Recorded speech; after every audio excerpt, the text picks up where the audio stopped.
سامانه رسمی مجلس ملی خبر داد که پالات بالای پارلمان تاجیکستان روز 19 ایون سال 2024 در اجلاس 18 در قطار بیش از 30 قانون دیگر قانون بحث برانگیز تنظیم جشن و مراسم را نیز پذیرفت. بر اساس طرح نو این قانون که اکنون برای امضا به رئیس جمهور ارسال می شود، عیدگردک کودکان در عیدهای مسلمانی رمضان و قربان و همچنین واردات فروش ترغیب لباسهای به فرهنگ ملی بیگانه، این چنین در جایهای جمعیتی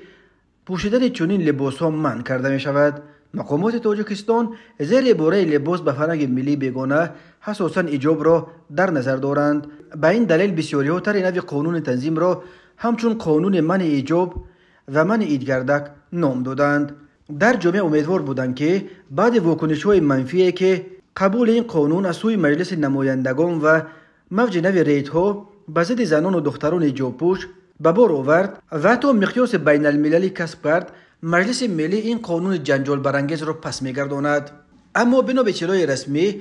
طبق روزنامه اعضای مجلس ملی مجلس عالی جمهوری تاجیکستان،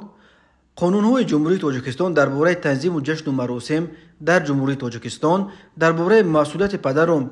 درباره مسئولیت برای تعلیم و تربیت کودک، درباره دانشگاه ملی تاجیکستان و درباره نشان دهنده برای حساب‌ها را که در شکل مکمل در تحریر نو قبول کرده شدند بررسی و آنها را جانبداری نمودند. در این باره تفصیلات دیگری داده نشده است و معلوم نیست که آیا بین وکیلان پیرامون منع ایجاب و عیدگردک کودکان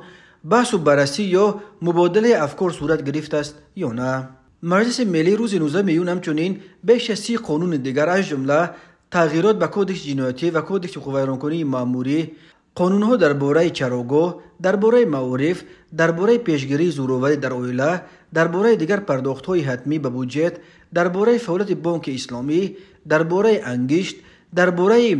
حزب‌های سیاسی، قانون سرحد دولتی و چندین قانون دیگر را قبول کرده از وضع کردن نام بعضی موضع‌های شهر و ناحیه‌های ولایت سوخت و ناحیه‌های ورزا و فیض‌آباد جانبداری کرده است. دو قانون اساسی که وکیلان مجلس ملی باید بررسی کرد، یکیش قانون مسئولیت پدر و مادر و دیگر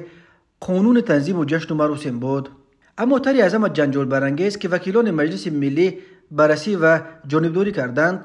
تغییرات به قانون تنظیم و جشن و مراسم بود که دو تغییرات عمده‌اش یکی منع عیدگردک کودکان است که در جامعه تاجیکستان واکنش زیاد و اساساً منفی به بار آورد. اما تغییرات دوم عمده در این قانون که همچون منع ایجاب نام برآورد، نه فقط در داخل بلکه در بیرون از تاجیکستان نیز به موج واکنش‌های محکوم کننده روبرو شد و از جمله در ترکیه و افغانستان برخی روحانیان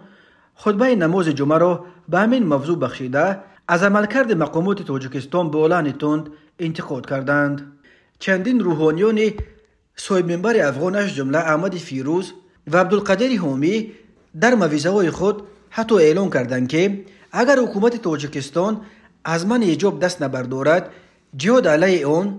برای همه فرض می شود. عبدالحمید خراسانی، یک فرمانده طرفدار طالبان از میان تاجیکان پنشیر نیز بعد شروع ریدهای ضد حجاب در تاجیکستان تهدید به آغاز جهاد به ضد حکومت تاجیکستان کرد. این دعوت‌ها به جهاد به ضد حکومت تاجیکستان یک معرکه گسترده تبلیغاتی در داخل تاجیکستان را با اشتراک روحانیان و ارتش بزرگ فرم جواب در پی داشت. چندین روحانیان شناخته تاجیک از جمله حاجی میرزا،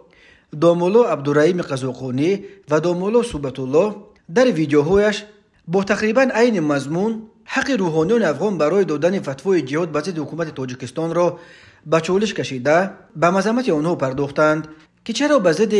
لواطگری یا قاچاق مواد مخدر در افغانستان اعلان جهاد نمی کنند.